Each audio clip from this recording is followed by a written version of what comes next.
Hello, I'm back with Cryptid Crush. I'm Renee. Here we are. And death approaches, like last time. Madhouse has 60 health. Good fucking lord. Mad gets an encore, yes. Let's take that away. Jamie shifts their weight. They're swishing in time.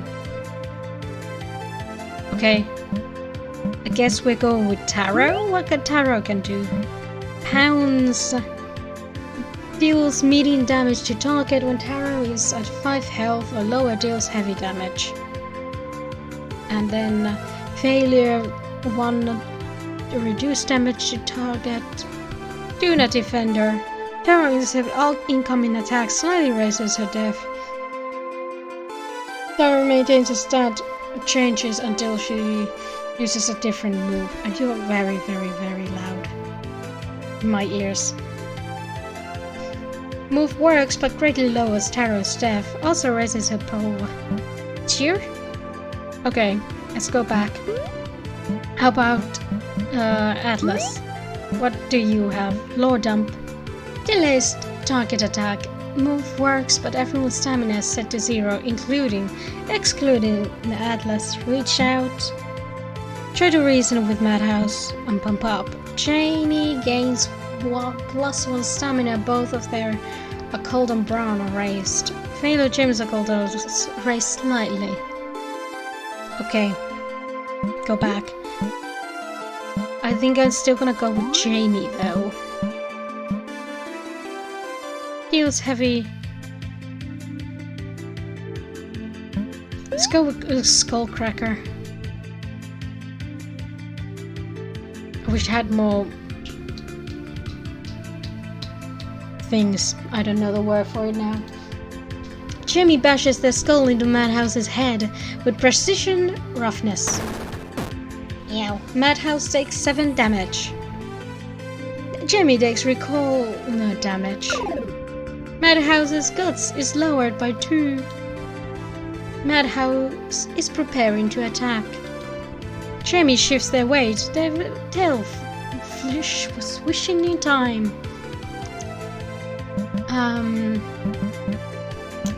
Tarot. Pounds. And it's a success. Oh, just barely. Tarot leaps up and scratches Madhouse for 9 damage. Eat this, Jamie. Oh no, gritting his teeth, Mike jerks to one side and lifts a loudspeaker with his mind. Psychotoss, roll difficulty 8. We need 8. Can we get 8? Oh no, we can't. It's 7. Narrator Jamie winces as they take 5 damage. I need to take better care of her. Did you have a noxious blast? Roll difficulty 8. Success! Oh, thank you. Just barely. Toxic haze falls over the party, coughing and spluttering as they take damage. Jamie could use some help. I know, I was going to do that. Healing wave. Push it to target of this move. Jamie. Roll difficulty is 10. I need at least 7, yeah. Oh, just 7. Barely got it. Jamie closes their eyes, and the flame between their horns casts a cool light over Jamie, healing them for 9 health. Hope this helps. Yeah, I hope too. You're healing yourself. Tara yawns and combines her whiskers, combs her whiskers. Yes, I want... Did you heal yourself? Pounds. Roll difficulty 7. Can we get it? Success! Tara leaps out and scratches Madhouse for 4 damage. Madhouse is preparing to attack. Jamie's trying to hold back for Atlas's sake. Oh. I guess... Rage out. Atlas jerks to one side and his red eyes flicker to hazy green. He reaches towards the demon and speaks. Maddie, I'm hurt you would turn on us like this. I know you're struggling, but we're your biggest fans. Can't we talk about this over some drinks? Let's kiss and make up. You can autograph my shirt. I don't know you. Lunging at the Mothman, Madhouse is struck down by a crushing supernatural force. Madhouse grabs his chest and wheezes. What the hell?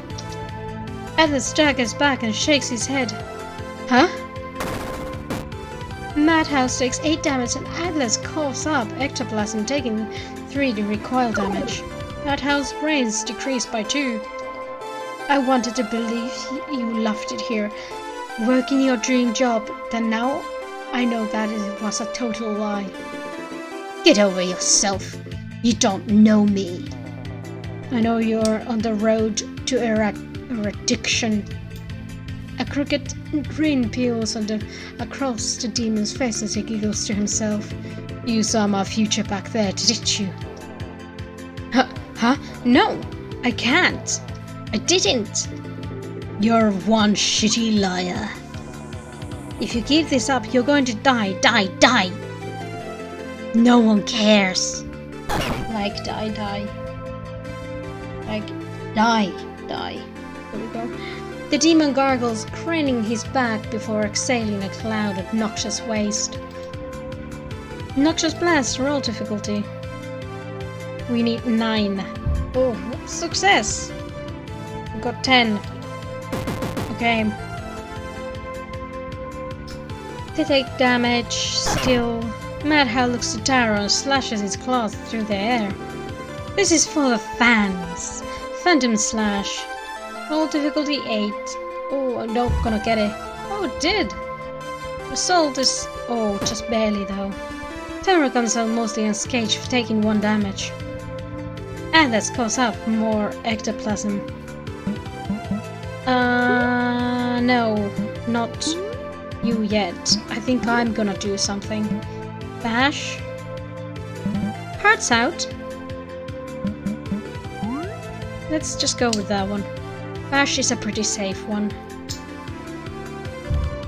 Failure. Aww. Swing and a miss. Madhouse's eyes are on Renee now. Madhouse difficulty is lowered by -1. Oh shoot. You brace yourself for the worst. Atlas. Low dump? Oh, shoot. Oh, barely. We got a 9. Yeah.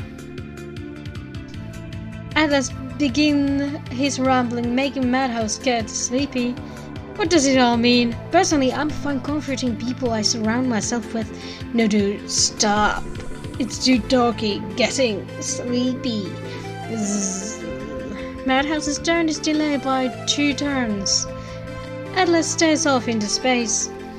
Aw, you're so dead, flashes in the background. Hi, what are we gonna use? Taro? Pounds, miss. I need to get 7. Success! Result is 11. Taro leaps up and scratches at the Madhouse for 8 damage. Taro yawns and combs her whiskers. We are up to 25. Cross cracker. Fine, let's do Spirit Lace. It might hurt us though. Failure. Ow! It hurts us. Swiping their hand through the air, Jamie unleashes a raging bolt of blue fire. The flames roar out of control. Everyone takes damage, including Madhouse preparing to attack. Taro could use some help. Or... wait, Taro maintains... When Tarot is at 5 health or lower, deals heavy damage. Roll difficulty. Success! Result is leaps on the scratch the Madhouse for 11 damage. He looks to Jamie and slashes his claw through the air. This is for the fans. Phantom slash, roll difficulty 6. I think I can get that probably. Oh, I shouldn't say that. Let's try it. Success! Result is that much. Jamie comes out mostly unscathed, taking 1 damage. Eat this, Jamie. Raking his claws through the air, Manic tears a giant analog mixing board out of the wall and flings it at the party. It crunches against the floor, buttons and wires splintering. No, you don't hurt Jamie. Atlas wants to stop the attack. Do you let them? Yes. Psycho Toss. 7. Please do it. Success. Result 8. Narrator. Atlas takes 4 necrotic damage, but he successfully tosses the possessed equipment aside. Dora could use some help. Atlas could use more help though. We're all in a bad way actually. What does Pump Up do? No, I'm gonna need you to use a healing thingy. Wait, can I save? No? Well then.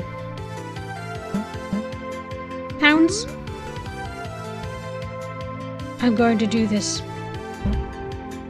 Reroll. Reroll. Success! Result 11. Again 8! Taro could use some help. Oh, thank fuck. Renee. Bash. Please, success. We're not gonna get success. Oh, we are! I'm always wrong. With a thwack, Madhouse takes 3 damage. Madhouse's power is lowered by 1. He's also dead. Turn count 18. Rank S. You are the real deal, huh? Guess that's a wrap, folks. Right. The ghost's form flickers. Madhouse turn crumbling to the floor in an ectoplasmic heap. Let me finish this. Jamie steps forward, Ryan roaring in their eyes. No! I still have questions. You take a hold of Jamie's arm, trying to hold them back. Is that all you really care about? You're all so clueless. Snapping up, Mike musters up a last bit of strength he has and latches onto you. You're coming with me. Okay, I have a curse. You might not like it. Staring awake, you blink spots from your vision, feeling oddly light. What is this place? You furrow your eyebrows and shield your face from the pale white light. You glance down and see a harsh green outline grab below. It's a Madhouse with a stunned look on his face and a firm grip on your ankle, holding you in place. Let go of me! No! You'll disappear! Isn't that the point? You want me gone. You kick and squirm and try to break out of Spectre's grasp. Hold on! Wait, just chillax for a second. Reeling you in like a kite on a string, Madhouse finally lets you go and quickly looks away. Look, it's no big deal. I've dragged your soul out of your body and set you adrift in the void. You mean I'm dead? Geesh, it sounds a lot worse when you put it that way. Where are we? Drifting in a doorway between the spirit and the material world. I usually wake up here if I pass out on my desk for too long. Now give me your soul. No, you give me your soul. Nah. Why'd you drag me in here? What do you want from me? I need you as a vessel to escape. Don't you feel bad for me? Come on, you see movies, you know how this ends. I can tell you whatever you want. What's this pesky little curse? Punch his hat off. You ball up your fist and awkwardly shift your weight as you glide through the air. Squeezing her eyes out, you throw your fist forward and it connects, knocking Mike's hat off his fair head. Mike grasps his baseball cap and keeps it firmly planted onto his head. Quack! You're an asshole! Ow! My nose! How'd you even touch me? Mike brings a hand to his face, feeling the empty space where the nose should be. You dragged. Newsflash! We're both ghosts! We're both ghosts, you know? You throw your arms over your head, gesturing around the empty vacuum of space. Bad for you, Mike. You didn't deserve to die, let alone become a monster, but now you're totally acting like one. Mike is stunned, unsure what to say. So, you're gonna eat my soul? You might as well do it already.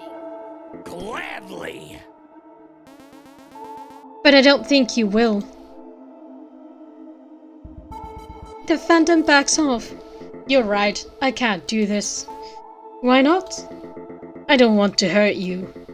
I shouldn't have to put any of you through this. I just don't know what else to do.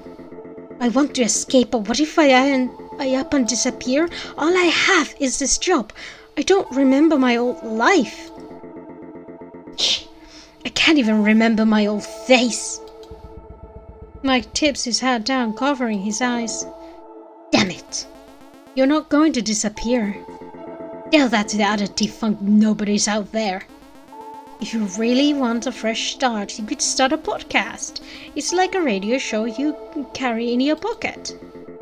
On your cell phone. Mike perks up, a slight twinkle in his dead eyes. You go to take out your phone only to realize it's back in the material world. I'll show you later. Even if you're a jerk. But if it means anything, I think you're worth more than this crusty old station. Aw. Mike hesitates a moment before throwing his arms around you, giving you a big hug. I needed Thanks that. for not giving up on me. Aw.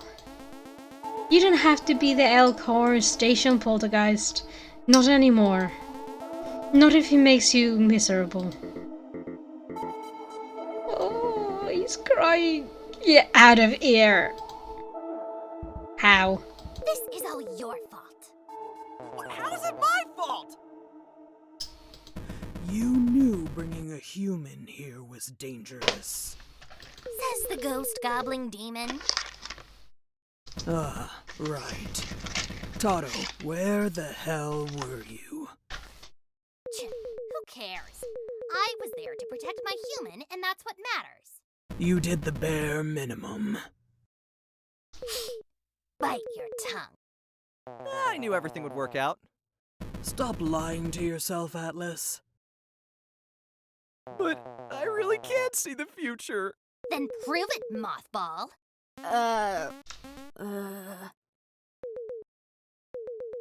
Hush! Look, Renee's waking up. Oh, I feel terrible. Thank goodness you're okay.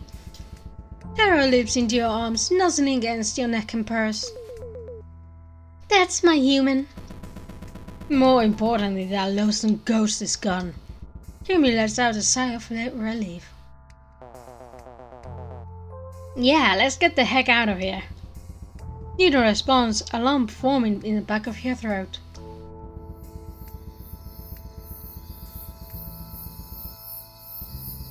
Trailing behind the group, you stare down at the ground, listening to the gravel crunching underneath your shoes. Slowing to a stop, the group reaches the car, watching as you dig around in your pocket and pull out a set of car keys. The crew takes one last look back at the abandoned station. You watch as cracks and worms climb up its walls, the radio tower starting to rust over as gleaming red beacon at the top flickers and then blinks out. Is something wrong? You look distressed. Jamie places a clawed hand on your shoulder. Oh yeah, it's cool. Don't worry about me. Do you mind if we catch a ride with you? My hooves are killing me. Can we crash at your place? I would rather not risk waking my housemate Gus at this hour. We don't mind. The more the meowier. Just don't just answer for me. Meow. I figured you could use the company. I do love sleepovers. Fine, it's not like I have a choice here. What's wrong? Is it the Gus thing? He's a sweet guy once you get past the shedding. No, it's just... I don't know how to feel. I didn't get any answers about this stupid curse. I nearly died, and now one of my sources of information is gone. Good information anyway. I'm a great source of information. Every rumor holds a speck of truth, like eating a spider in your sleep. Unless that rumor was debunked. I need you to know this. Oh, thank God. For real though, are you guys okay? I'm great. Tired. I'll be okay, I'm really sick of the color green. Oh boy, I hear ya. But it was kind of cool being dull for a second there. You and Jamie exchange worried glances. No, I still prefer you pin-sized. Yeah, let's never do that again. Don't worry, little guy. I'm sure you look cool. Piling into the car, you flick on the headlights and turn the key, pulling out of the parking lot away from the abandoned radio station. Trailing through the woods, you click on the radio back to channel 103.1. Your heart sinks as well as you hear static growling out the hum in the car's engine. The show's really over. 103.1 is nothing but dead air on the radio waves. Taking a deep breath, you finally muster up the courage to change the channel, flipping back to the generic oldies station. Looking over your shoulder, you see Jamie resting their head against the car window, already dozing off, though one sharp turn would send their horns through the glass. At least Tara looks adorable, all curled up in Jamie's arms. Your cell phone chimes in the cup holder of the car. Much to your dismay, it's a phone call. Numbers garbled mess of numbers and words. Even in the screen is glitching out. Sure. The phone in your grasp shudders the screen, glitching out as a mass of green ooze squeezes itself through the dock connector. With a wet splat, the slime ball picks itself up and forms a small glowing orb. Hey! Hang up! I'm finally free. I lost a few limbs, but I'm free. You were seriously camping out in my phone. I thought you died. Bingo! No way I'm beefing it yet. I've got a ton of life left in me. How? Tying yourself to a person takes a lot of negative energy, so I figured out why not try a smartphone instead.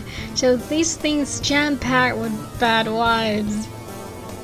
But you can't just leave the alcohol radio. You're the alcohol radio ghost. Not anymore. You. A goad of steam curls from Jamie's jaws. Heat rising off the awakened demon. Their wild eyes lock onto the glowing green orb, who squeaks out in fear. Wretched spectre! You dare to show your face after what you've done. Jamie? Jamie, be cool. Remember what we practiced? Be cool. Hiya, bonehead.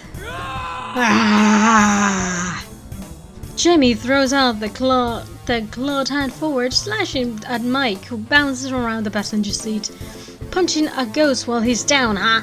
Typical demon. The ghost dances around the car, taunting the devil while frantically dodging Jamie's cloth swipes.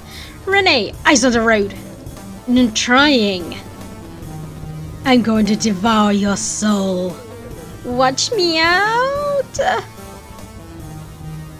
Coming up fast, a hulking figure stands wide-eyed on the road, staring blankly at the car racing towards him. Atlas frantically grabs at the wheel.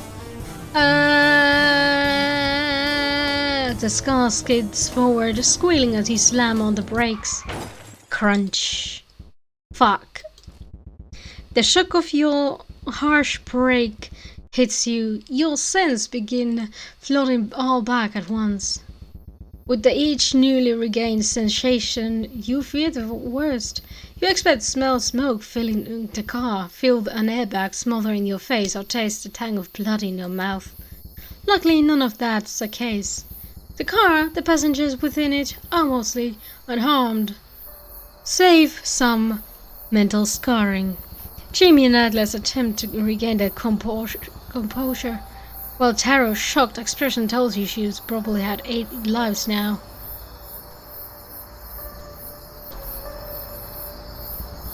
You gaze out at the window shield, which doesn't badass looking crack across its face. Dawns a badass looking crack across its face. Your vehicle has stopped in the middle of the road. Before you stands a big, scary dog. Taro squeezes herself under the car seat, cowering. What? Oh my gosh, oh jeez. Alice unbuckles, kicks the side door open and scrambles out of the car. Is everyone okay?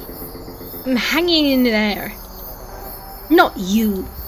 Alice tried in the swatting Mike away like a pesky mosquito, but the ghost is unfazed. No, by Atlas's fluffy hand. As Atlas's fluffy hand passes clean through him. Ouch! I'm glad you're alright, Mike.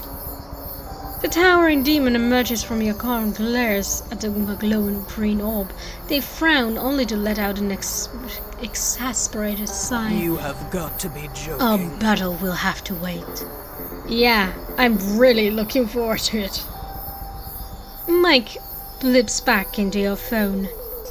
Please keep that terrible hairy monster away from me. Not a problem. We'll just apologize, offer the big guy a ride home, and boom, we're in the clear. Let's just bail. What the heck? Not happening. Psh, everyone knows you can't outrun a werewolf. I wasn't worried about that. The Mothman glances around and picks up the largest stick he can find. You're gonna poke him with a stick. Do you have a death wish? Don't worry, Jamie, I've got the reflexes of a housefly. Idiotic. Okay, Mothman. Atlas turns away from Jamie and immediately begins to poke the heaping pile of fur with a stick. Hey, buddy, are you alright down there? I'm just gonna stand over there, away from whatever you're doing. Moonlight pours through a thick tree line, a silvery light cast over the large beast falling into the dirt. As Atlas pokes the beast, he begins to stir, his thick claws scraping through the earth and his muscles flexing. You. The werewolf picks himself off the ground, rips the stick out of Atlas's grasp and firmly slaps it in half. Hit me You. your car! I did, I'm sorry. The werewolf roars, his voice a jumbled snarl between, mixed with the bellow of a man.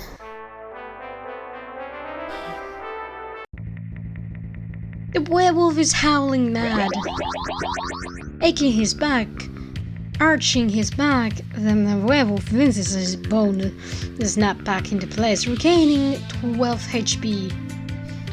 Great, are we fighting you? Do I have to fight you?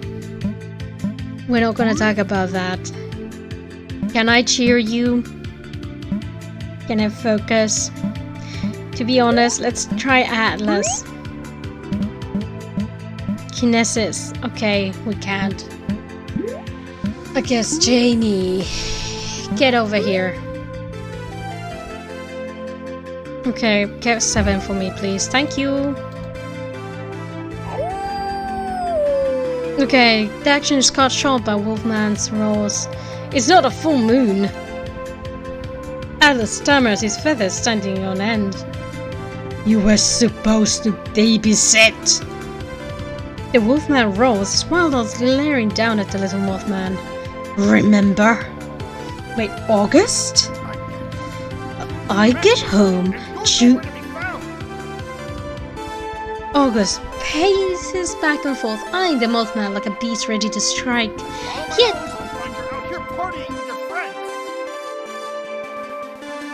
You know him? Yes! This is August, my favorite housemate and best friend.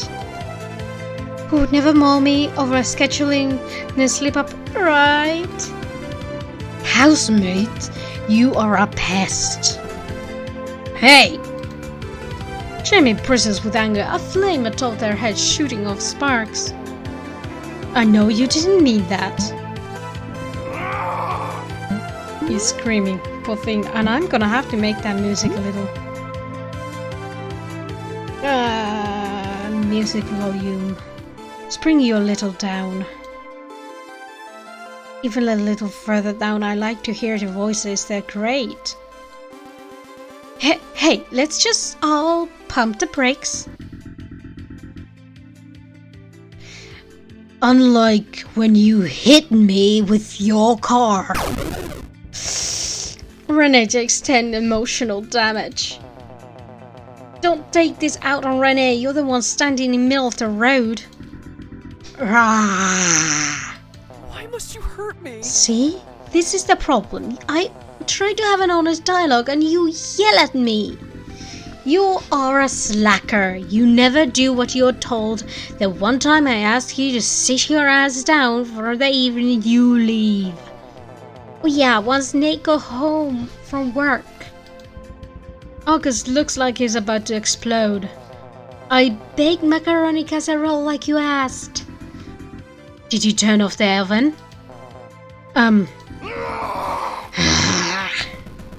This is going nowhere. Jimmy clears their throat, sliding the Mothman behind them. But Atlas is trying to say that he was very sorry. He is. I'm going to tear your feelers off. I know he can be a bit of a hassle. But thanks for giving Atlas a safe place to stay. Reaching out, Jamie places a gentle hand on the Wolfman's shoulder. Tearing his arm away, August snaps at Jamie, trying to bite them as they yank their hand back. Don't bite me! If you're so close, why doesn't he follow you home? I live in a bad part of town. The abandoned mine? The waiting catacombs, actually. Yeesh! The house rent. Rough. Blugbagaha. Only accepts mail checks. What is happening?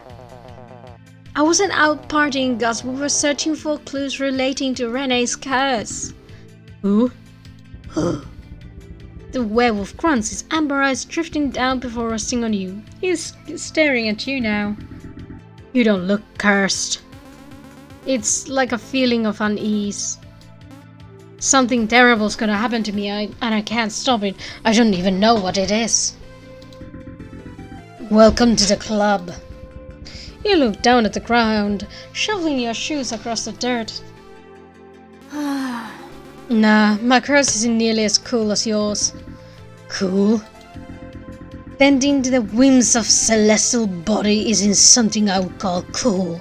It's tragic and dangerous. I guess? No way. Werewolves are cool. Oh yeah? Scaring backpackers? Howling at the moon? You stopped a moving car with your face! August sighs and shakes his head. You could have just apologized. Oh. Yeah, I could have. Well, it's a pleasure to meet you, Renee. Yeah, you seem nice. Can I give you a ride to the hospital? If you could find a veterinarian at this hour.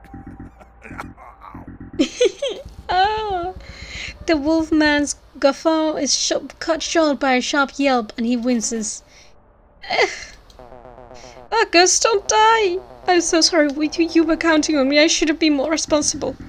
I'm not going to die. It's my stupid curse wearing off. Oh. What mood phase are we in? The first quarter. That explains it. Explains what? Augustus' monstrous form begins to waver as he starts to trudge forth, leaving him teetering forward before dropping to one knee. He takes a sharp breath before collapsing to the ground, totally unconscious. You know absolutely nothing about cryptic care and aren't sure how to help. Should we take him to the hospital? Does Long Hope have a hospital? They have a gas station sushi, so they have to have hospitals, right?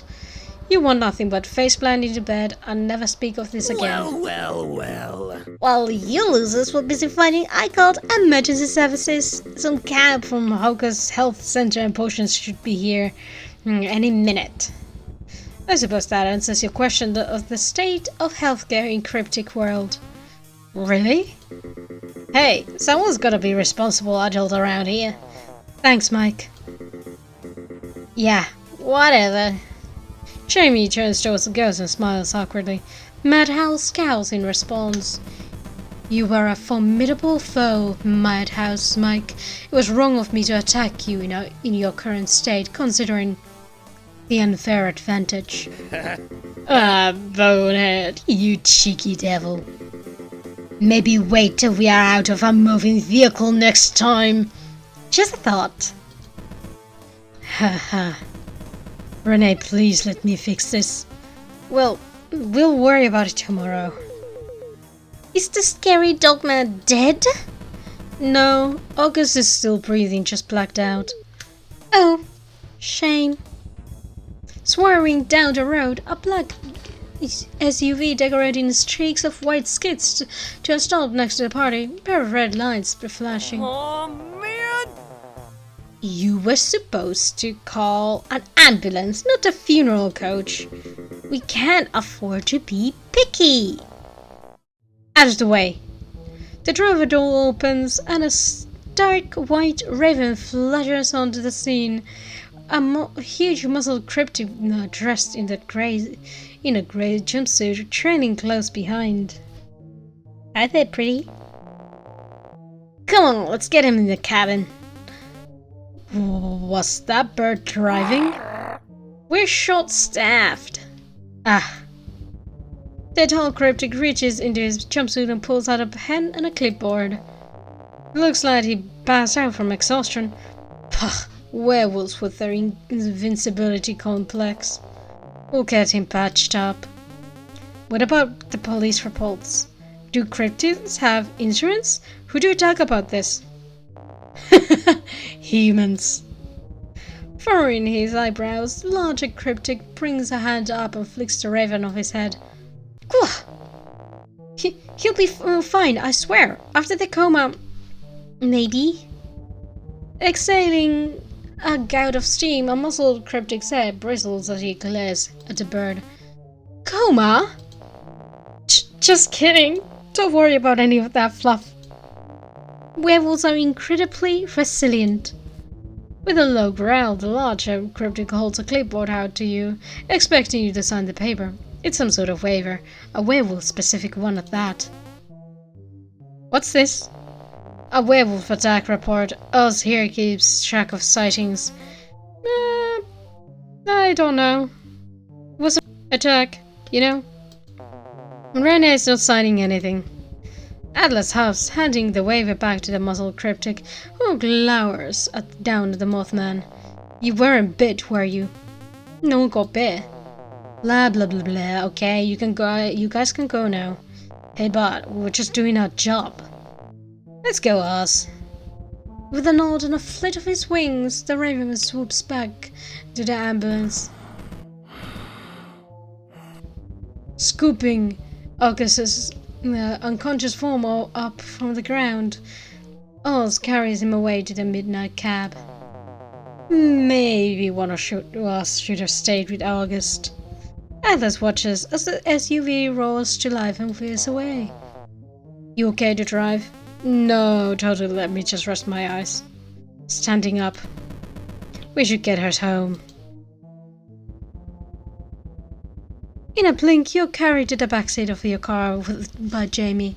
With another, you're on the road as Atlas snoozes in the passenger seat and Jamie drives quietly. Nodding off in the back seat, you hold Tara in your arms and blink awake as you see the car slow to a stop in a parking lot. Stifling a yawn, you carry your cat up the stairs and lead the 3 cryptids to your suite. With a final blink, you're in your bed. Before fully succumbing to sleep, you look over the side of your bed.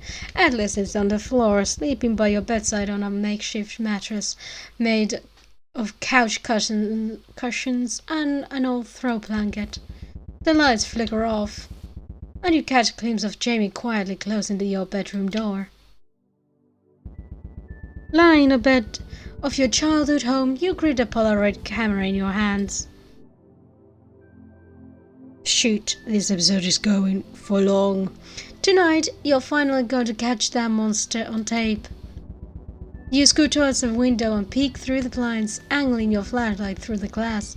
Your backyard is empty, not even your neighbor's cat outside yowling on the fence. With a sigh, you lower your camera and close your eyes. Maybe it was all a dream.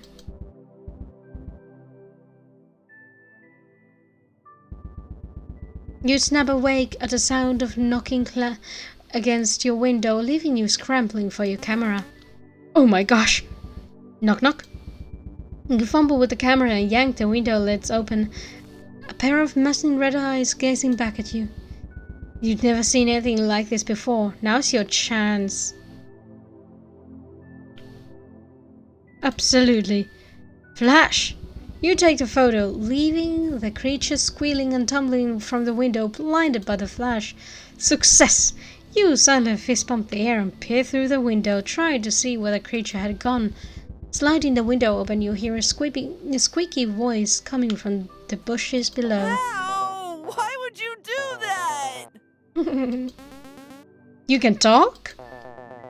Yeah, I can talk. I'm not some sort of boogeyman.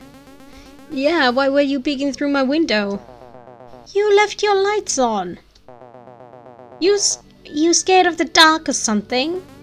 No way. Pulling himself out of the bushes, the strange creature splays his wings and flutters back up to your window, resting against the windowsill. You should be more careful. Resting in the lamplight is a short, scruffy creature with inky feathers and a pair of antennae. Wearing a loose t-shirt and goggles, one of his knees all bandaged up. What are you? I'm Atlas. That's a silly name. Oh yeah? What's your name? Renee. Well, Renee, you're a weirdo. You're a talking bug. Unless you hadn't noticed, I'm a moth, not a bug. Is that why you keep knocking on my window? Yeah. Sorry about that, moth vision. Maybe keep the lights off next time. You never know what it might attract. Like what? Cryptids like me. Click. Alex perks up, his feelers clicking to the one side as his gaze shifts, glancing over his shoulder. He blinks. Look, I've gotta go. Hearing footsteps creaking towards your room, you look towards the door. Atlas? You glance back at the window to find the Mothman is gone. A low growl rumbles from the hallway, the door to your room creaking open as the sound of footsteps is replaced by a dragging, scraping noise. Huh? Slinking into the room is the outline of your mother's shadow. Instead of flicking on the lights and scolding you for staying up past bedtime, she lets out a wheeze and a twisted jumbled words leave her mouth. Lights out. Mum? You clutch the camera in your shaking hands, angling up towards the shambling creature.